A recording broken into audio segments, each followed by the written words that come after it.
Bismillahirrahmanirrahim. Assalamualaikum warahmatullahi wabarakatuh. Terima kasih kepada Ibu dosen farmakologi, reproduksi onkologi, dan saraf Ibu Apatesan Asmi Ramdhani Lestari. Di sini kelompok kami akan membawakan kasus tentang skizofrenia. Boleh next. Kami beranggotakan kelompok yang pertama Agil Putra, Dianita, Aneng Rahayati, Ines Dwi Amalia, dan saya sendiri Miftahullah Khair.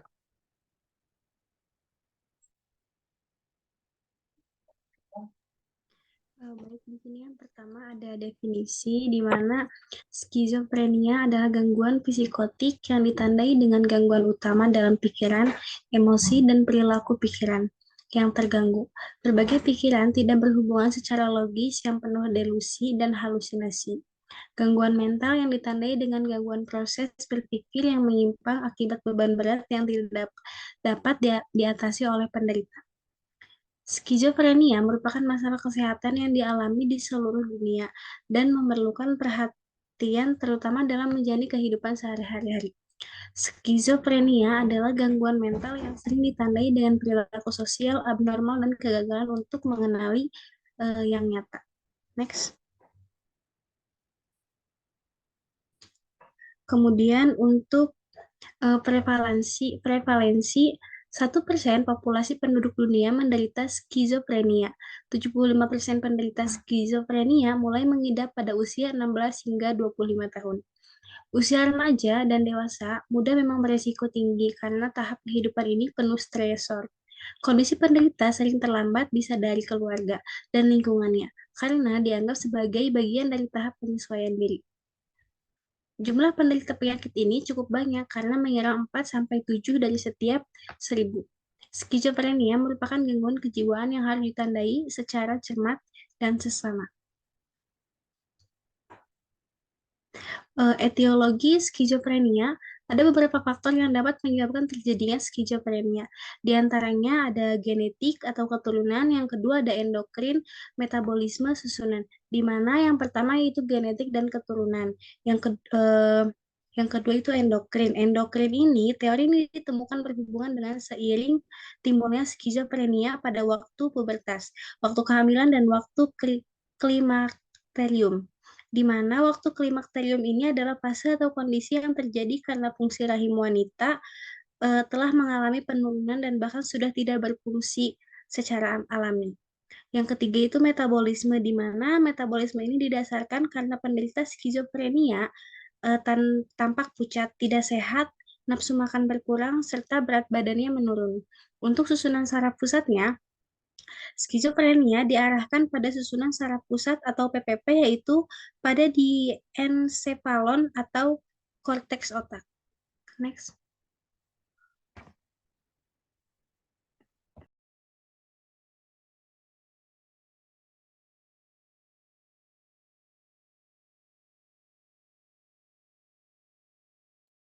Untuk faktor resikonya, skizofrenia hingga sekarang belum jelas. Teori tentang faktor resiko skizofrenia adalah faktor organ biologi, genetik, virus, dan malnutrisi janin. Psikoreligius dan psikosial termasuk diantaranya adalah psikologis, sosiodemografi, sosioekonomi, sosiobudaya, migrasi penduduk, dan kepadatan penduduk di lingkungan pedesaan dan perkotaan. Semua faktor tersebut saling berkaitan satu sama lain yang mengakibatkan kondisi psikologi yang rentan. Kemudian di sini ada patofisiologi dari skizofrenia, di mana skizofrenia ini dapat disebabkan karena genetik, hipotesis dopamin, teori biologi lainnya. Skizofrenia dapat dilihat dengan tingginya emosi yang diekspresikan, contohnya ini tinggal di daerah dengan banyaknya komentar negatif yang diekspresikan kepada penderita, maka resiko untuk kambuhnya itu meningkat. Skizofrenia ini terjadi karena adanya kelainan transmisi neurotransmitter, terutama dopamin, di berbagai bagian otak. Ketika kadar dopaminnya tinggi pada daerah mesolimbik, maka neuron dopaminergik hadir menuju sistem limbik, yang berfungsi untuk mengatur perilaku dan emosi. Kemudian, kelainan transmisi dopamin di sini dianggap menyebabkan munculnya gejala positif pada penderita skizofrenia, seperti adanya delusi, halusinasi, ketidakaturan atau kacau dalam bicara, ketidakaturan perilaku yang bersifat motorik kasar, termasuk katatonik. Lalu, ketika kadar dopaminnya menurun pada daerah mesokortikal, maka neuron dopaminergik ini hadir menuju cerebral cortex yang berfungsi untuk mengatur pikiran, pengambilan keputusan, bahasa, dan perasaan. Maka adanya kelainan transmisi dopamin di sini dianggap menyebabkan munculnya gejala negatif pada penderita skizofrenia. Gejala negatifnya ini seperti hilangnya ekspresi emosi, afeksi datar, alogia, avoli- avolition, penurunan kemampuan berpikir, dan bersikap asosial. Lalu di sini ada manifestasi klinik, di mana ada gejala positif. Yang pertama adalah waham. Waham ini merupakan keyakinan yang salah, tidak sesuai dengan kenyataan, dipertahankan dan disampaikan secara berulang-ulang. Lalu ada halusinasi. Halusinasi ini merupakan gangguan penerimaan panca indera tanpa ada stimulus eksternal. Lalu ada perubahan arus pikir. Arus pikirnya seperti terputus, inkoheren, neologisme. Yang keempat ada perubahan perilaku. Perubahan perilaku ini seperti hiperaktif. Hiperaktif ini merupakan perilaku motorik yang berlebihan. Lalu ada agitsi. Agitsi ini merupakan perilaku yang menunjukkan kegelisahan. Lalu ada iritabilitas, yaitu mudah tersinggung. Kemudian ada gejala negatif, di mana gejala negatif ini seperti bersikap masa bodoh atau apatis. Lalu pembicaraan terhenti tiba-tiba. Yang ketiga, menaikkan diri dari pergaulan sosial. Lalu yang keempat, menurunkan kinerja atau aktivitas sosial secara sehari-hari. Lalu di sini ada diagnosis. Untuk mendiagnosis skizofrenia ini dapat dilakukan dengan CT scan yang menunjukkan struktur abnormalitas otak pada beberapa kasus skizofrenik. Misalnya adalah atrofi lobus temporal, adanya pembesaran ventrikal dengan rasio ventrikal otak meningkat yang dapat dihubungkan dengan derajat gejala yang dapat dilihat. Lalu ada elektrokonvulsif terapi, yaitu suatu tindakan terapi menggunakan aliran listrik melalui elektroda yang ditempelkan ke pelipis klien untuk membangkitkan kejang grand mal. Lalu ada EEG, yaitu pemeriksaan yang bertujuan untuk memberikan informasi penting terhadap kerja dan fungsi otak. Lalu yang keempat ada single photon emission tomography, dengan melihat wilayah otak atau tanda-tanda abnormalitas pada otak serta menggambarkan perubahan-perubahan aliran darah yang terjadi. Lalu yang kelima ada pemindaian PET dengan mengukur aktivitas metabolik dari area spesifik otak dan dapat menyatakan aktivitas metabolik yang rendah dari lobus frontal, terutama pada daerah prefrontal dari korteks cerebral. Lalu ada pemeriksaan MRI, memberikan gambaran otak 3 dimensi. Lalu ada RCBF dengan memetakan aliran darah dan menyatakan intensitas aktivitas pada daerah otak yang bervariasi. Lalu ada pemeriksaan Brain Electrical Activity Mapping dengan menunjukkan respon gelombang otak terhadap rangsangan yang bervariasi, disertai dengan adanya respon yang menghambat dan menurun, kadang-kadang di lobus temporal dan sistem limbik. Lalu pemeriksaan Addiction Severity Index dengan menentukan masalah-masalah ketergantungan, contohnya seperti ketergantungan zat yang mungkin dikaitkan dengan penyakit mental dan mengindikasi area pengobatan yang diperlukan. Lalu yang terakhir ada uji psikologis, contohnya MPPI menyatakan kerusakan pada satu area atau lebih.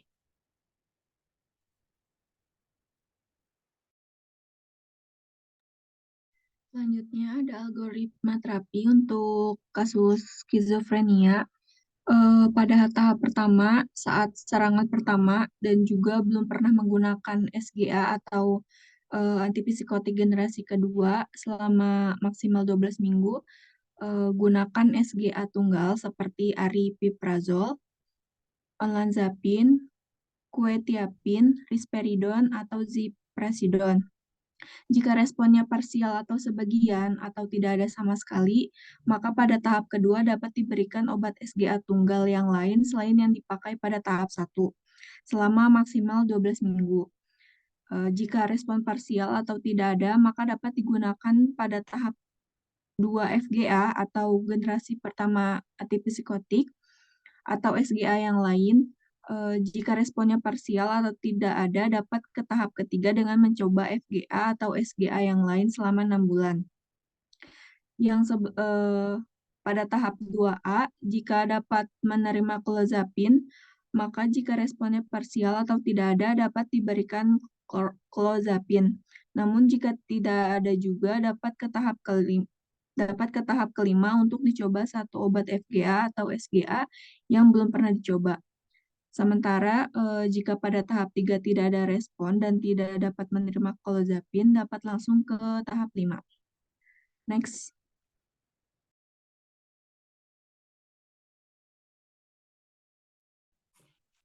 Selanjutnya untuk di tahap 5, jika tidak ada respon juga, maka akan diberikan terapi kombinasi antara SGA dengan FGA, atau kombinasi SGA dengan SGA, atau kombinasi antara SGA atau FCA dengan ACT atau terapi elektrokonvulsif, atau kombinasi antara FGA atau SGA dengan agen lain.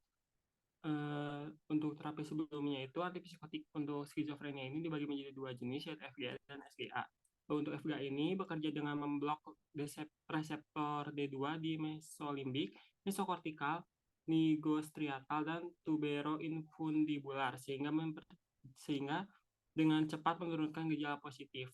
Lalu untuk pemakaian yang lama ini memberikan efek samping yang banyak seperti ekstrapiramidal, tardif dyskinesia, disfungsi seksual, peningkatan berat badan, dan mempererat gejala negatif maupun kognitif. Selain itu, FGA juga dapat menimbulkan efek samping berupa mulut kering, pandangan kabur, gangguan defekasi, dan juga hipotensi. Lalu untuk SGA ini merupakan antipsikotik yang dikenal pula dengan antipsikotik atipikal. Merupakan pilihan pertama di dalam terapi skizofrenia, kecuali clozapine. Untuk generasi kedua ini memiliki sedikit atau bahkan tidak ada efek ekstrapiramidal. SGA ini bekerja relatif menghambat reseptor D2 dan reseptor 5-HT2A. Obat-obatannya itu termasuk ke dalam SGA ada aripidamol, olanzapine, quetiapine, risperidone, clozapine, juga ziprasidone. Next.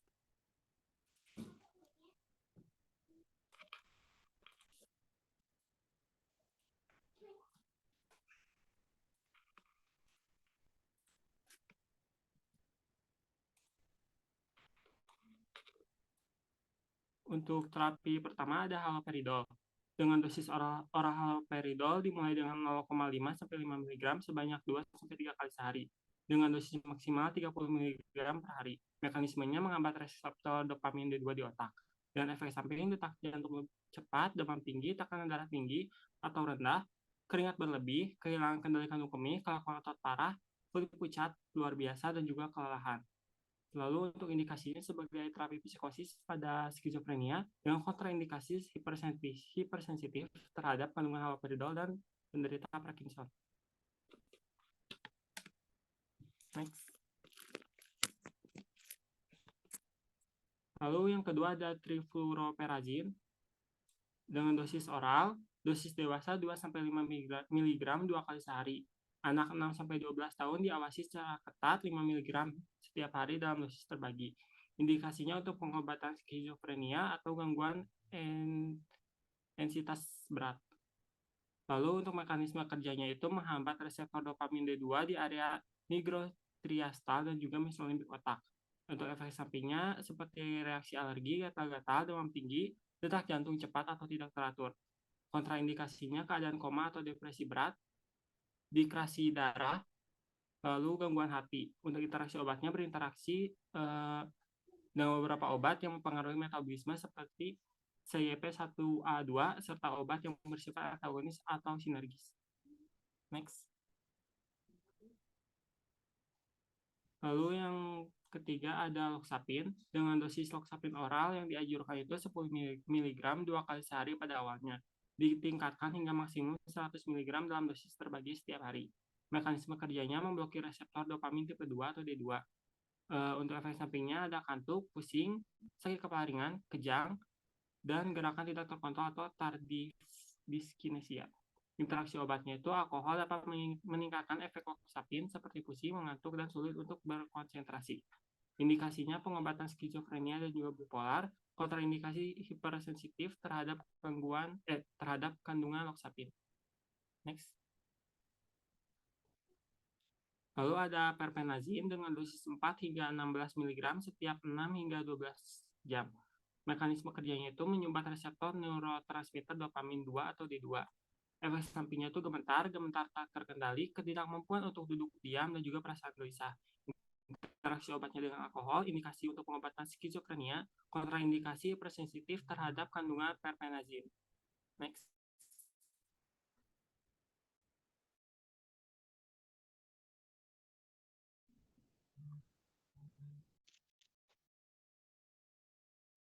Lalu ada chlorpromazin dosis oral. Untuk dewasanya 25 mg 3 kali sehari atau 75 mg 1 kali sehari pada malam hari. Lalu untuk anak 1-12 tahun 0,5 mg per kilogram berat badan tiap 4-6 jam. Untuk injeksi dewasa 25-50 mg setiap 6-8 jam. Anak 1-12 tahun 500 mikrogram per kilogram berat badan setiap 4-6 jam. Indikasinya skizofrenia, terutama gejala positif. Mekanisme kerja sebagai antagonis reseptor D2 dan D3 merupakan antipsikotik tipikal yang mampu mengatasi gejala positif skizofrenia, tetapi kurang efektif dalam mengatasi gejala negatif. Untuk efek sampingnya ada kantuk, mulut kering, hidung tersumbat, penglihatan buram, sembelit, dan juga impotensi. Kontraindikasinya itu pasien dengan riwayat hipersensitivitas terhadap chlorpromazin. Interaksi obatnya itu peningkatan risiko terjadinya penurunan kesadaran hingga koma, serta penurunan fungsi napas jika digunakan dengan obat penenang, obat tidur, atau minuman beralkohol. Next. Lalu ada tioridazin dengan dosis 50 hingga 100 mg 3 kali sehari sebagai permulaan, dan kemudian 200 hingga 800 mg dibagi menjadi 2 hingga 4 dosis per hari setelahnya. Mekanisme kerjanya memblokir reseptor dopamin, efek samping mulut kering, penglihatan kabur, mual, dan diare. Interaksi obat, chloroquine, meningkatkan kadar dan efek dari tioridazin. Untuk indikasinya gangguan psikotik lainnya atau gangguan depresi dan skizofrenia. Kontraindikasi hipersensitivitas terhadap tioridazin. Next.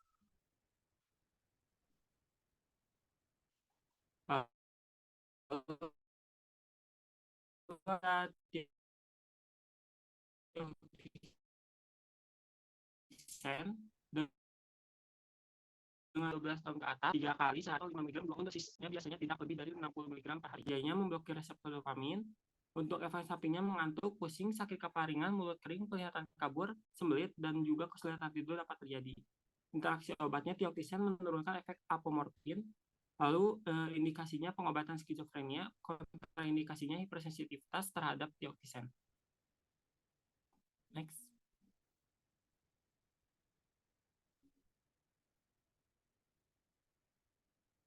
Lalu ada fluphenazin dengan dosis dewasa awal 12,5 sampai 25 mg per hari melalui suntikan intramuskular atau subkutan. Dosis pemeliharaan 12,5 sampai 100 mg dengan jarak antar dosis 2 sampai 6 minggu. Dosis maksimalnya ini 100 mg per dosis. Mekanisme kerjanya dengan memblokade reseptor dopamin D2 di atas mesolimbik. Lalu untuk efek sampingnya nyeri dan kemerahan di tempat suntikan, kantuk, sakit kepala atau pusing, keringat dingin, mulut kering, mual, nafsu makan hilang, dan berat badan menurun, dan juga konstipasi. Lalu interaksi obatnya meningkatkan risiko terjadinya penekanan sistem pernapasan, koma, bahkan kematian jika digunakan bersama dengan anti nyeri golongan opioid. Lalu untuk indikasinya fluphenazin itu menangani gangguan psikosis dengan dominasi gejala positif terutama pada skizofrenia. Kontraindikasinya untuk digunakan pada pasien hepatobiliar atau infusiensi hati karena dapat memicu atau memperburuk penyakit kuning kolestatik.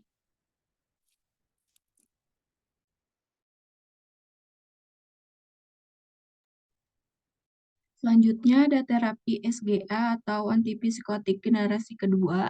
Yang pertama itu ada aripiprazol. Untuk dosis injeksi intramuskularnya, dewasa dosis awal 9,75 mg sebagai dosis tunggal, dan dosis maksimal 3 injeksi per hari atau setara dengan 30 mg per hari. Untuk oral, dewasa dosis awal 10-15 kali sehari, dosis maksimal 30 mg per hari. Untuk anak 13-17 tahun, dosis awal 2 mg setiap hari selama 2 hari dengan dosis maksimal 30 mg per hari. Indikasinya untuk manajemen gejala skizofrenia, mekanisme kerjanya itu sebagai agonis parsial pada reseptor dopamin D2 dan serotonin 5-HT1A dan sebagai antagonis pada reseptor serotonin 5-HT2A. Efek sampingnya kantuk, sakit kepala, pusing, mual muntah, dan insomnia. Kontraindikasinya pada pasien dengan riwayat alergi terhadap aripiprazol, interaksi obatnya berinteraksi dengan antidepresan tertentu dan beberapa antibiotik. Next. Yang kedua ada olanzapine, dosis injeksi intramuskularnya untuk dewasa, dosis awal 5-10 mg diikuti 5-10 mg sesuai kebutuhan di 2 jam kemudian.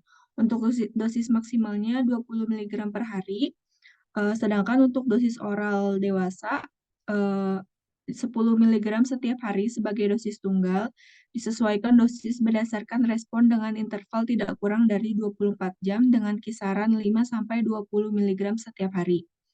Indikasinya mengobati gejala skizofrenia, mekanisme kerjanya antipsikotik atipikal dengan afinitas terhadap serotonin 5-HT2A atau 2C, dopamin D1-4, histamin H1 dan reseptor adrenergik alfa 1. Khasiatnya diperkirakan dimediasi melalui kombinasi antagonisme situs reseptor dopamin dan serotonin tipe 2. Efek sampingnya mengantuk, pusing, dan sembelit.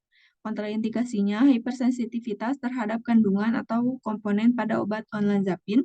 Interaksi obatnya peningkatan pembersihan olanzapine dengan penginduksi CYP1A2, misalnya carbamazepine dan omeprazole. Next.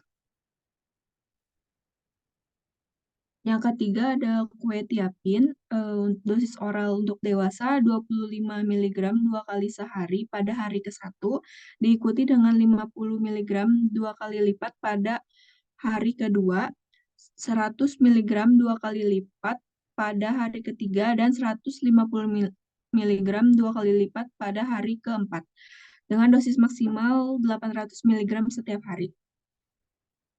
Indikasinya menangani gangguan mental seperti skizofrenia, mekanismenya menghambat kerja dari sebagian neurotransmitter seperti serotonin dan dopamin, sehingga zat kimia otak menjadi seimbang. Efek sampingnya sembelit, kantuk, penambahan berat badan, dan penglihatan kabur.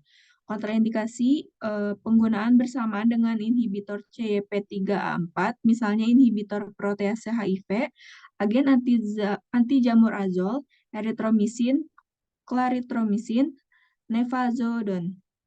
Untuk interaksi obatnya, peningkatan konsentrasi serum dengan inhibitor CYP3A4, misalnya ketoconazole, ritonavir, dan nefazodone. Next.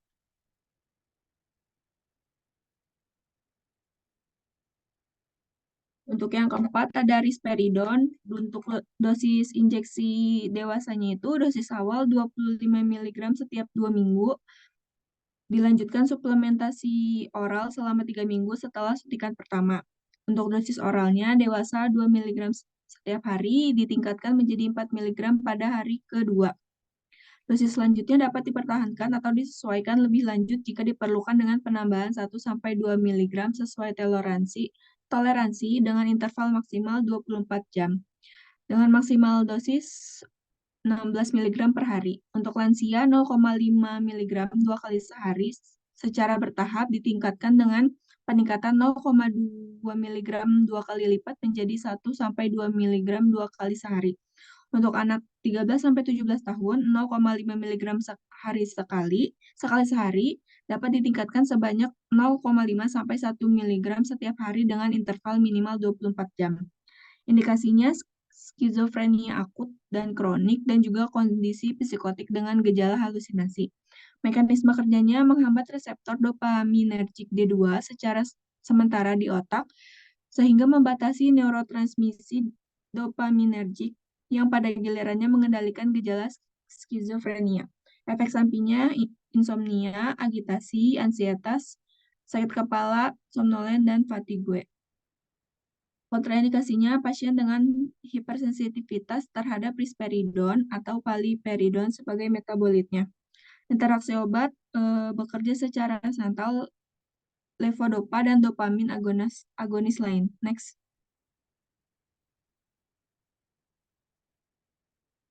Yang terakhir ada ziprasidon, dosis untuk injeksi dewasa 10-20 mg sesuai kebutuhan, maksimal 40 mg setiap hari selama 3 hari berturut-turut. Dosis 10 mg dapat diberikan setiap 2 jam dan dosis 20 mg dapat diulang setiap 4 jam. Beralih ke terapi oral sesegera mungkin. Untuk dosis oral dewasa, 20 mg 2 kali sehari ditingkatkan jika perlu dengan interval tidak kurang dari 2 hari hingga 80 mg 2 kali sehari. Indikasinya mengobati gangguan mental atau mood tertentu seperti skizofrenia dan gangguan bipolar. Mekanisme kerjanya menghasilkan efek anti-skizofrenia melalui antagonis reseptor dopamin D2 sentral dan reseptor serotonergic tipe 2 atau 5-HT2. Efek sampingnya kantuk, pusing, sakit kepala ringan, lemas, mual, dan muntah. Kontraindikasinya pasien dengan riwayat aritmia jantung. Interaksi obatnya perubahan metabolisme jika diberikan bersamaan dengan penginduksi CYP3A4, misalnya carbamazepin, dan inhibitor, misalnya ketoconazole. Next.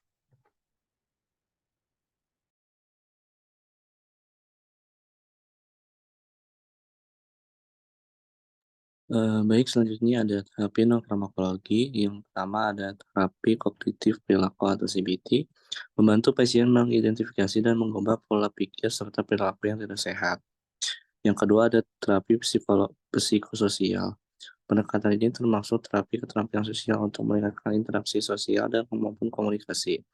Yang ketiga ada terapi keluarga, melibatkan anggota keluarga dalam proses terapi untuk memberikan dukungan, meningkatkan komunikasi, dan mengurangi stres keluarga yang mempengaruhi kondisi pasien. Yang keempat ada rehabilitasi psikososial, fokus pada peningkatan kemampuan sehari-hari pasien termasuk keterampilan hidup mandiri dan menjamin keuangan serta keterampilan pekerjaan. Next.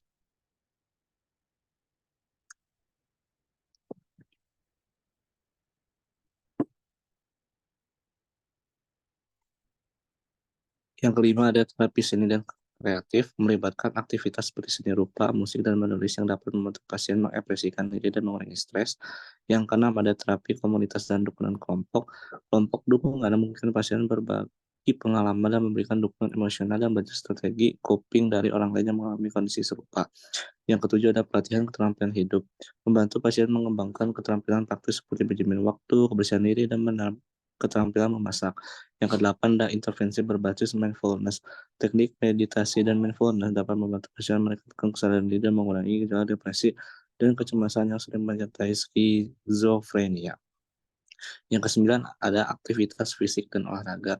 Program latihan fisik dapat membantu meningkatkan kesadaran fisik, mengurangi stres, dan meningkatkan mood. Yang 10 ada intervensi berbasis teknologi. Penggunaan aplikasi dan program komputer untuk pelatihan keterampilan kognitif dan manajemen gejala. Yang ke-11 ada terapi elektrokonvulsif. Next.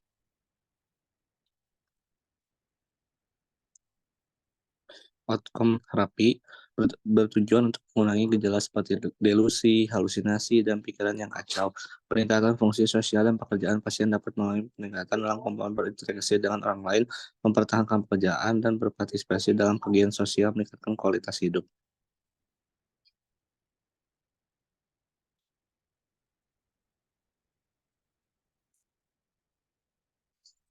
Baik, ini merupakan daftar pustaka yang kita pakai.